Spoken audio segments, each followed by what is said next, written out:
Queridos irmãos, queridas irmãs, esse vídeo é de número 281.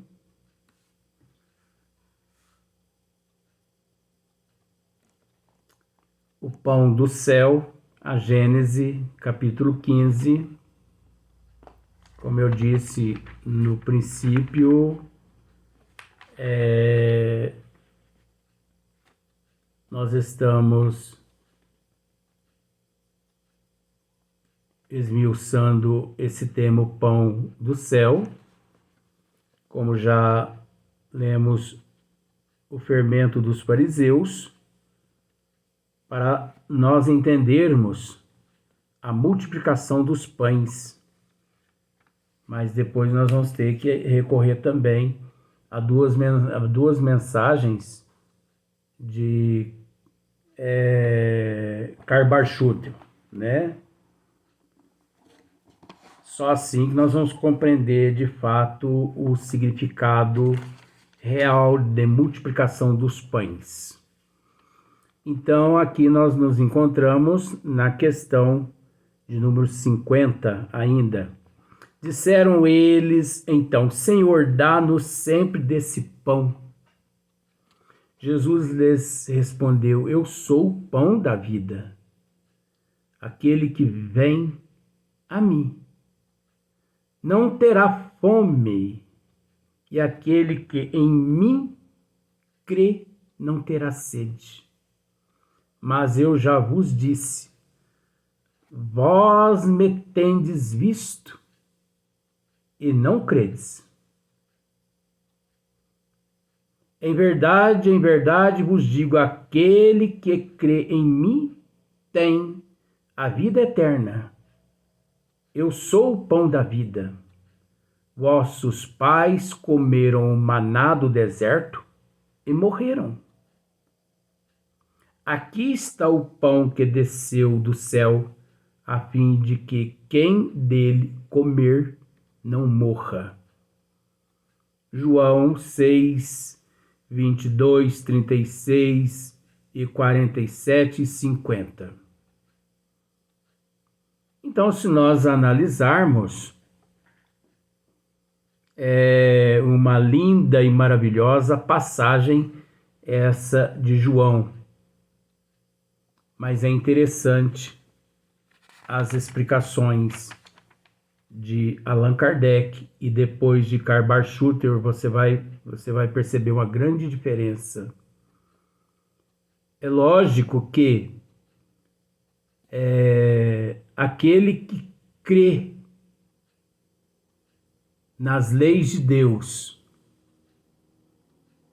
delegadas por nosso Senhor Jesus Cristo a todos nós, ele age diferente.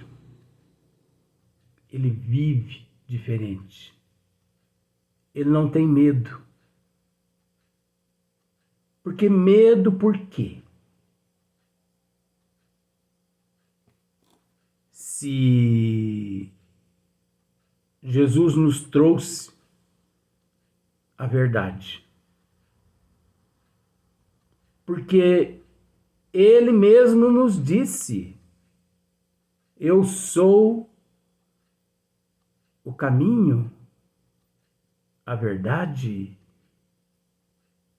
Eu sou o caminho.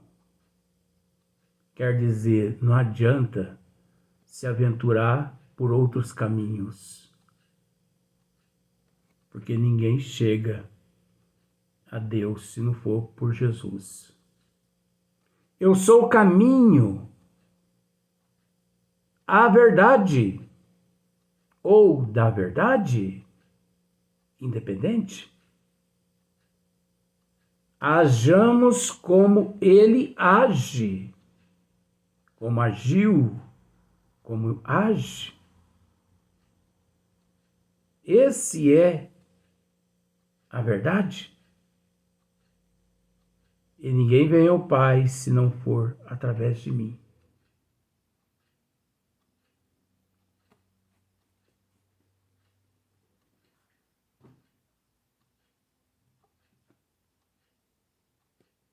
Eu sou o pão da vida. Vossos pais comeram o maná do deserto e morreram.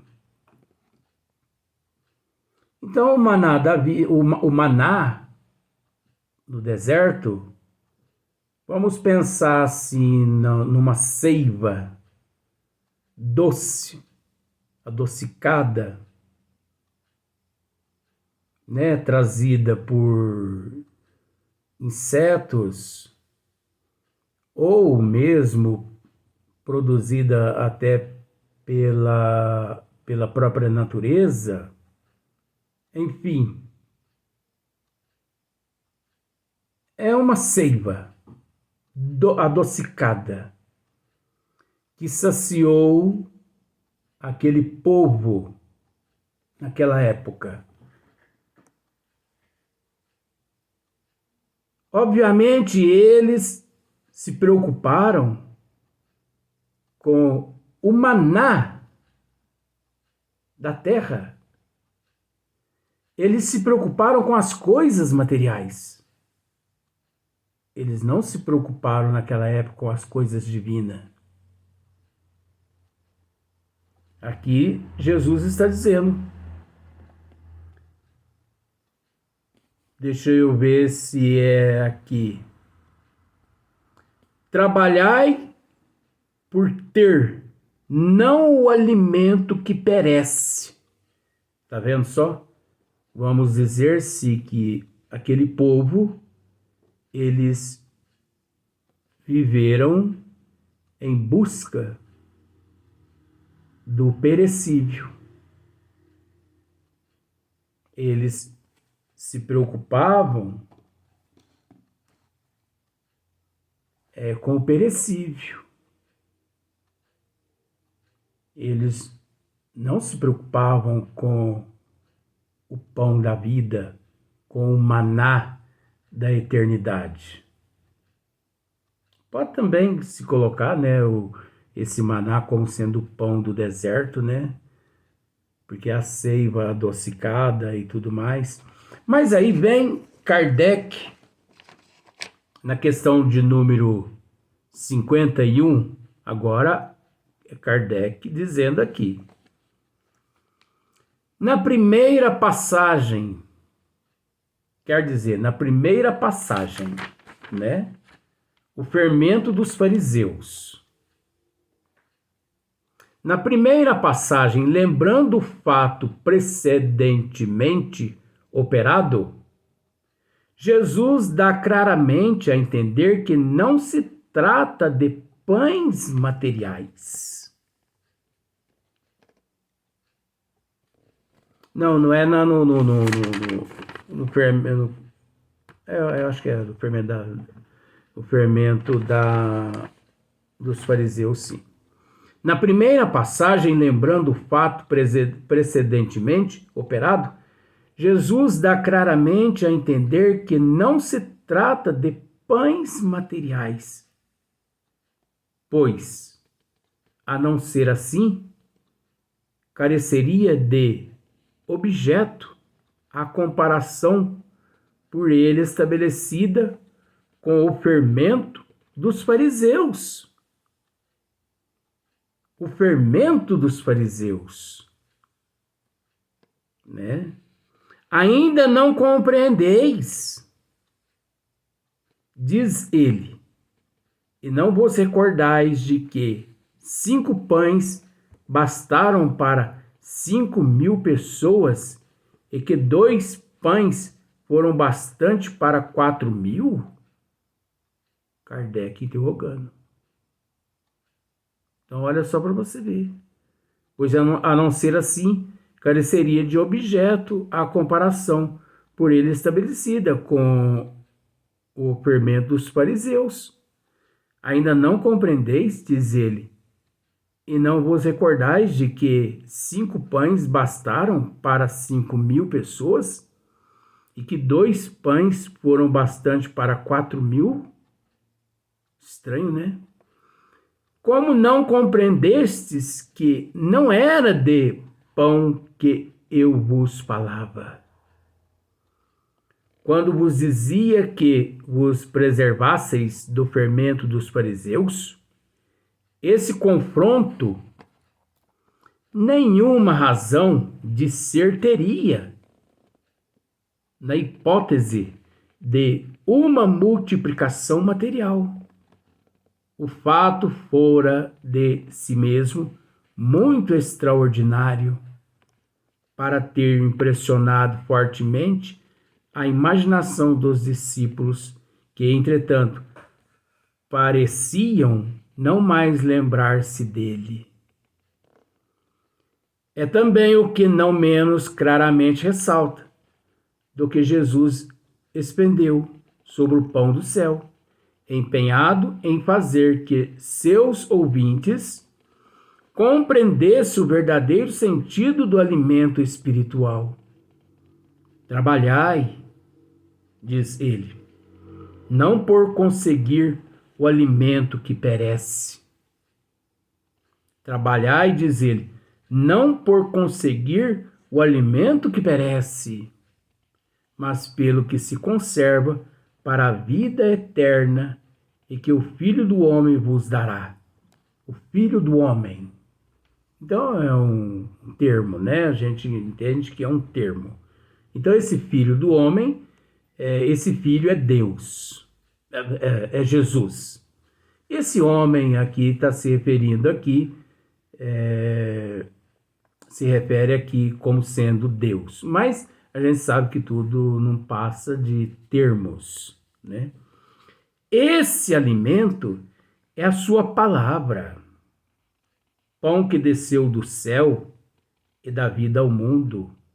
Eu sou, declara ele, o pão da vida. Aquele que vem a mim não terá fome, e aquele que em mim crê nunca terá sede. Então, é aquele caso. Quantos milhões de seres foram trucidados, torturados, martirizados naquela época do Império Romano, né? Durante todo o Império Romano.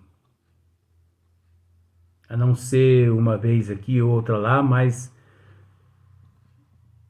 quase todo o período romano, milhões de cristãos foram trucidados, foram martirizados, porque esses, né, eles acreditavam no Cristo. Olha só, aquele que vem a mim não terá fome. Esses foram até o Cristo. E aquele que em mim crê nunca terá sede. Todos esses que são martirizados foram até o Cristo. Esse foram até o Cristo é simbólico, age de acordo como Cristo nos delegou os ensinamentos de Deus. Então, quantos bilhões de pessoas, mas não só no período romano, quantos milhões de pessoas também depois do Cristo, martirizadas foram?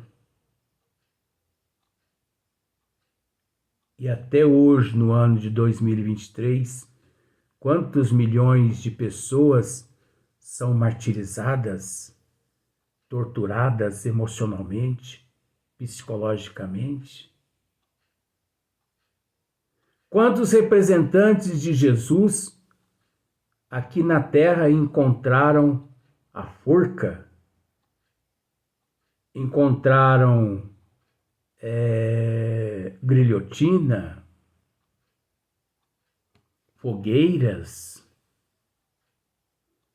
Quantos milhões de representantes de Jesus aqui na Terra são humilhados, escorraçados?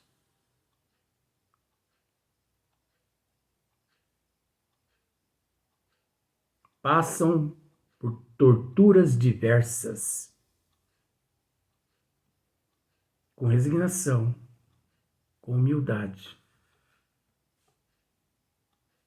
com serenidade. Pessoas que você testa elas ao extremo. Nem mesmo assim elas se perdem. Porque elas conhecem o Cristo. Elas crêem em Jesus. Elas sorveram a água que o Cristo forneceu. Elas se alimentaram dos pães que o Cristo lhes forneceram.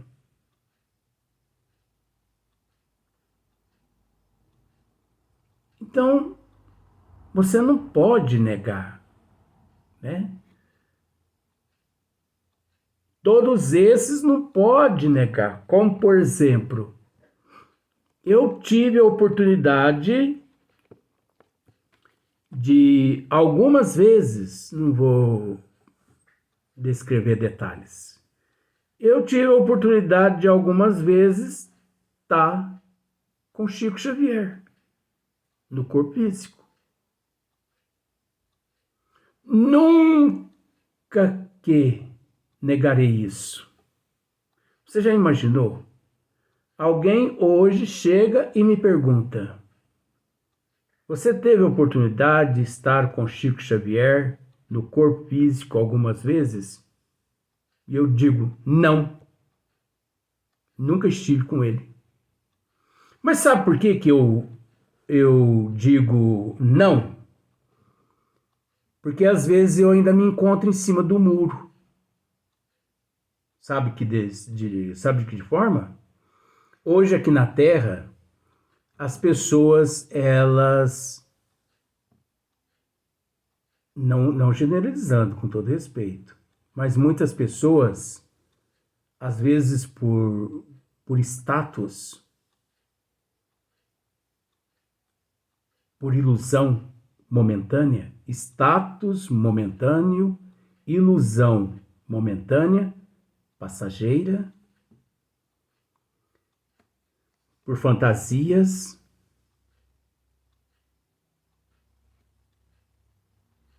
por brasões, que você sabe o que significa brasão, né?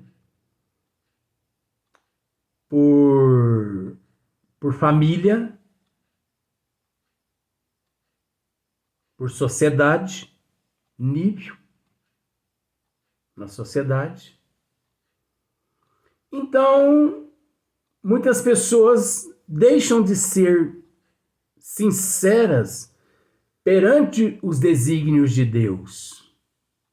Então, a pessoa, por estar ali no meio da alta sociedade, alguém chega e lhe interroga: qual a tua religião?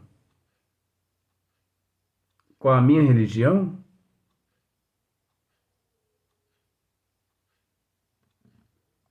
Eu te devolvo a pergunta: qual é a tua religião? Aí a pessoa, sem medo nenhum, ela diz assim: eu sou evangélico. Ou eu sou católico. E você, por medo de perder status, perder tudo perante a sociedade,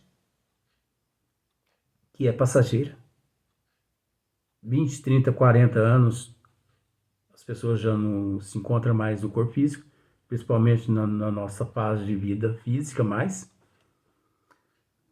Ah, você é católico? Sou. Eu também sou.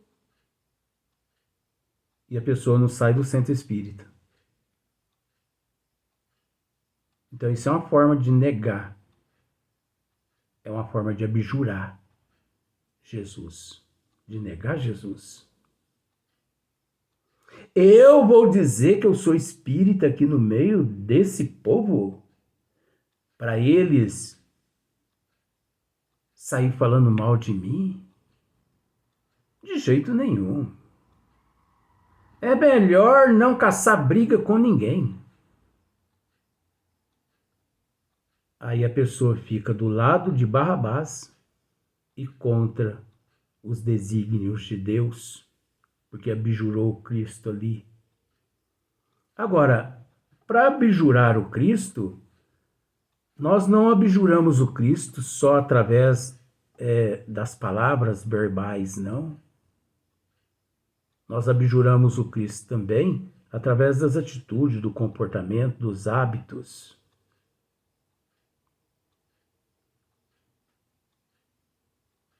E por aí em diante vai.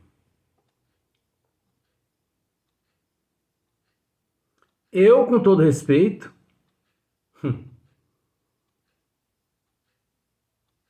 aqueles que me interrogaram, que tiveram a oportunidade de me interrogar, qual é a tua religião?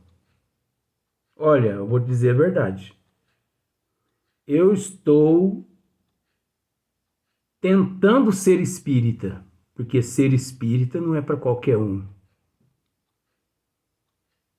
Eu estou tentando, estou batalhando, estou lutando, porque nós nos encontramos aqui na Terra para hoje ser melhor que ontem e amanhã melhor que hoje. Mas isso não significa que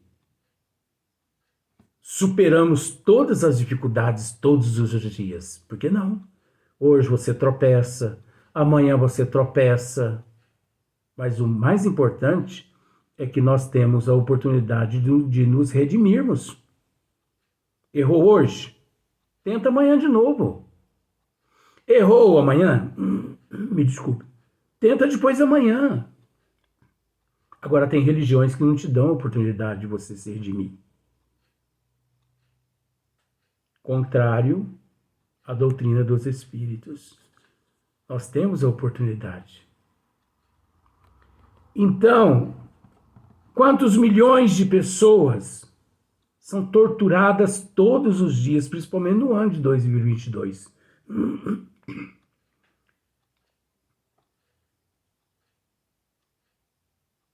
Através dessas questões. Ah, porque são bruxos, feiticeiros, endemoniados. A pessoa pode falar o que quiser. Pode ser o Papa. Se ele chegar e me perguntar qual a minha religião, eu falo, sou espírita. Luiz, mas é o Papa, você tem que respeitar. Ué, mas ele chega na condição de Papa. Eu o respeito. Ele não tem que me respeitar também na condição de um espírita? Agora, a verdade é essa, né? A gente tem que analisar se realmente fazemos jus merecer esse nome, né? Eu sou espírita. Tem pessoas que dizem eu sou, mas depois você analisa o pé de jabuticaba tá cheinho de manga.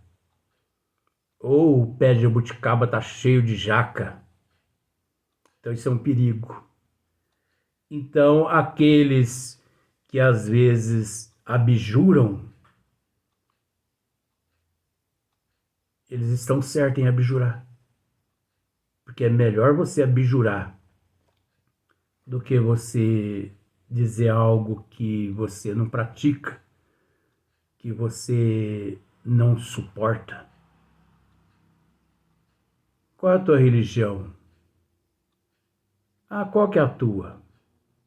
Eu sou católico. Por que você está me perguntando? Eu que te fiz a pergunta. Não, porque eu também sou católico.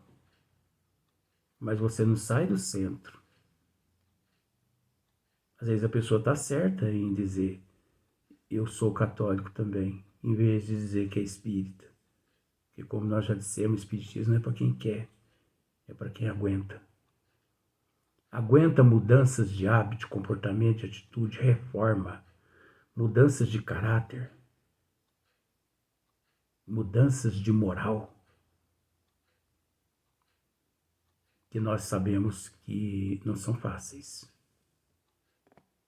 Não é fácil mudar uma atitude, mudar um hábito, mudar um comportamento. Não é fácil. Realize na tua casa para você ver uma reforma.